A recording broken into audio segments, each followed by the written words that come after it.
Trailer ಎಲ್ಲ ನೋಡಿದಾಗ ನಿಮ್ಮಿಬ್ಬರು combination ತುಂಬಾ ಒಂಥರ ಇನ್ನೋಸೆನ್ಸ್ ಇರೋ ಒಂದು ಲವ್ ಸ್ಟೋರಿ ಅಂತ ಅನ್ನಿಸ್ತಾ ಇದೆ.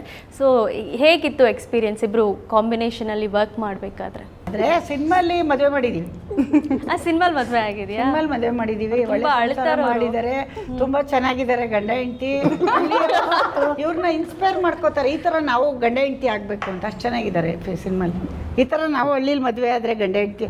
ಈಗ ಹಳ್ಳಿ ನೋಡಿ ಇನ್ಸ್ಪೈರ್ ಆಗಿರೋ ಕಾಲ ತುಂಬ ಇದೆ. ಅಣ್ಣವ್ರ ಬಗ್ಗೆ ಕೇಳಿದ್ರಲ್ಲ, ಈಗ ಹೇಳ್ತೀನಿ.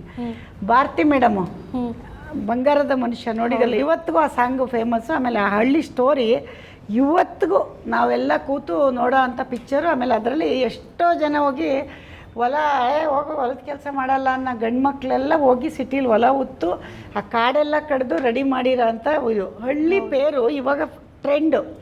ಇವಾಗ ಇವರಿಬ್ಬರು ಪೇರು ನೋಡಿದ್ರೆ ಹಳ್ಳಿಯವ್ರಿಗೆ ಇನ್ಸ್ಪೈರ್ ಆಗುತ್ತೆ.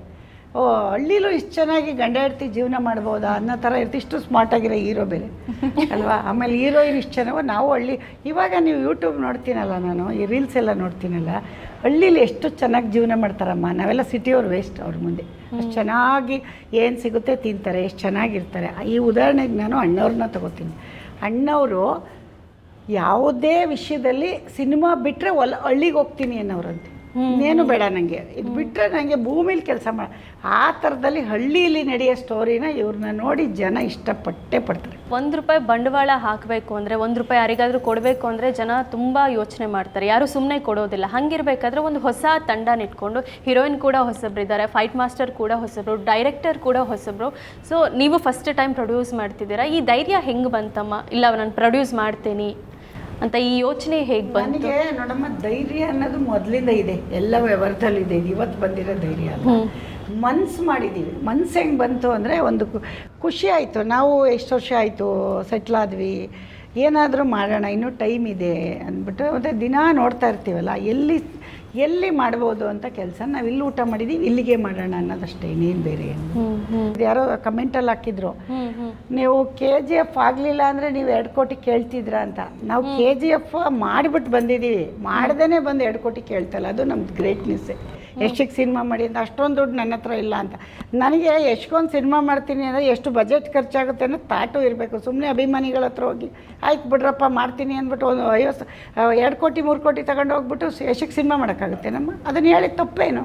ಅಮ್ಮ, ಒಂದು ಕೆಲಸ ಮಾಡ್ತೀವಿ ಅಂತಂದರೆ ಅದಕ್ಕೆ ಬೆನ್ತಟ್ಟಿ ಪ್ರೋತ್ಸಾಹ ಕೊಡೋರಿಗಿಂತ ಕಾಲು ಎಳೆಯೋರೇ ಜಾಸ್ತಿ. ಸೊ ಆ ರೀತಿಯೇ ಒಂದಷ್ಟು ಜನ, ನೀವು ಇತ್ತೀಚೆಗೆ ಪ್ರಮೋಷನಲ್ಲಿ ಮಾತಾಡಿದ್ದ ಸ್ಟೇಟ್ಮೆಂಟ್ಗಳಿಗೆ ಒಂದಷ್ಟು ಜನ ಅವ್ರದ್ದೇ ಒಂದು ಮಾತುಗಳನ್ನು ಹೇಳ್ತಿದ್ದಾರೆ, ಒಂದಷ್ಟು ಚರ್ಚೆಗಳಾಗ್ತಿದೆ.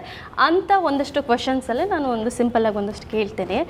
ಫಸ್ಟ್ ಕ್ವಶನು, ಯಶ್ ಅವರು ಅಮ್ಮ ನನಗೆ ಪ್ರೊಡ್ಯೂಸ್ ಮಾಡು, ₹1 ನಾನು ದುಡ್ಡು ತೊಗೊಳ್ಳಲ್ಲ ಅಂದರೆ ನೀವು ಪ್ರೊಡ್ಯೂಸ್ ಮಾಡ್ತೀರಾ? ಬರೀ ಎಷ್ಟು ಸಿಗ್ತಾನೆ, ಎಷ್ಟು ಸುತ್ತಮುತ್ತ ಕೆಲಸಕ್ಕೆ ಸಾಮಾನು ತರಬೇಕು. ನಾನು ಅವನು ₹5 ಮಾಡೋದು ನನಗೆ ₹100 ಬೇಕು. ನನ್ನ ಟೇಸ್ಟ್ ಬೇರೆ, ಎಷ್ಟಿನ ಫಾಸ್ಟು ನಾನು ಟೇಸ್ಟಲ್ಲಿ, ಆಯಿತಾ. ನಾನು ಎಷ್ಟನ್ನ ಬಾಮ್ಮ ಮಾಡು ಅಂದ್ಬಿಟ್ಟು ಅವ್ನು ಅರ್ಧಕ್ಕೆ ಬರೀ ಅವ್ನು ಡೇಟ್ ಕೊಟ್ಬಿಟ್ಟು ಸಾಮಾನಿಗೆ ದುಡ್ಡು ಕೊಡದೆ ಓಡೋಗ್ಬಿಟ್ರೆ ನಾನು ಎಲ್ಲಿಂದ ಮಾಡಲಿ? ಅರ್ಥ ಆಯ್ತಾ? ಬರೀ ಅವ್ನು ಡೇಟ್ ತಗೊಂಡು ಮಾಡೋಕ್ಕಾಗಲ್ಲಮ್ಮ.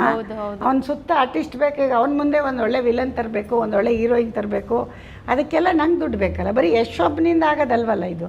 ಅವಾಗ ಅವನು ಅದಕ್ಕೆ ದುಡ್ಡು ಕೊಟ್ಟು ನಾನು ಡೇಟೋ ಕೊಡ್ತೀನಿ ಅಂದರೆ ಖಂಡಿತ ಮಾಡ್ತೀನಿ. ಅಮ್ಮ ಅಲ್ಲಮ್ಮ, ಅಮ್ಮ ಆದರೆ ಅಲ್ಲ, ನಾನಿನ್ನೂ ಪ್ರೂವ್ ಮಾಡಿಲ್ಲ. ಅವ್ನು ಪ್ರೂವ್ ಮಾಡಿದ್ದಾನಮ್ಮ. ಅವ್ನು ಹೆಂಗಮ್ಮ ಬರ್ತಾನೆ? ನಾನು ನಿನ್ನೆ ಬಂದುಬಿಟ್ಟು, ನಾನು ಇವತ್ತು ಬಂದುಬಿಟ್ಟು ನಿನ್ನ ಜಾಗ ಕೂತ್ಕೊಂಡು ನಾನು ಆ್ಯಂಕರ್ ಮಾಡ್ತೀನಿ ಅಂದರೆ ನೀನು ಕೊಟ್ಬಿಡ್ತೀಯಾ ನಿನ್ನ ಸೀಟು? ನೀನು ಅಷ್ಟು ದಿವಸದಿಂದ ಇದೆಯಾ, ನಿನ್ನ ಸೀಟ್ ನಂಗೆ ಬಿಟ್ಕೊಡ್ತೀಯಾ? ಸರ್ ಏನು ಸರ್, ನಾನು 1 ವರ್ಷದಿಂದ ಕೆಲಸ ಮಾಡ್ತಿದ್ದೀನಿ, ಯಶೋರಮ್ಮ ಅಂತ ರೆಕಮೆಂಡಿಗೆ ಕೊಟ್ಬಿಟ್ರಿ ಅಂದರೆ ಎಲ್ಲದಕ್ಕೂ ಬರುತ್ತಲ್ವನಮ್ಮ. ನೀನು ತೊಗೊಳಮ್ಮ. ಮತ್ತು ನನಗೆ ಅವ್ನು ಡೇಟ್ ಕೊಡ್ಬೋದಮ್ಮ. ಅವ್ನು ಕ್ವಾಲಿಟಿ ಕೊಡಬೇಕಲ್ಲ, ಅವನಿಗೆ ನಾನು ದುಡ್ಡು ಬೇಕಲ್ಲ. ಅದೊಂದು ಕತೆ ಬಂದು ಇಲ್ಲ ಇದನ್ನು ಯಶ್ ಮಾಡಿದರೆ ಚೆನ್ನಾಗಿರುತ್ತೆ ಅಂತ ಒಂದು, ಅದಕ್ಕೆ ನಮ್ಮ ಮನೇಲಿ ಆಪ್ಷನ್ನೇ ಇಲ್ಲ. ಅವ್ನು ನನಗೆ ಅದಕ್ಕೆಲ್ಲ ನಮ್ಮನ್ನು ಅವನು ಇಟ್ಟೇ ಇಲ್ಲ ಆ ಜಾಗಕ್ಕೆ. ಅವನ ಕ್ವಾಲಿಟಿನ ಅವನಿಗೆ ಹುಡುಗಿನೂ ಅವನಿಗೆ ಸೆಲೆಕ್ಟ್ ಮಾಡ್ಕೊಳಕ್ಕೆ ಬಿಟ್ಟಿದ್ವಿ ಅಂದರೆ ಅವ್ನು ನಮಗೆ ಬಿಡ್ತಾನ? ಇಷ್ಟು ತಗೊಳ್ರಮ್ಮ.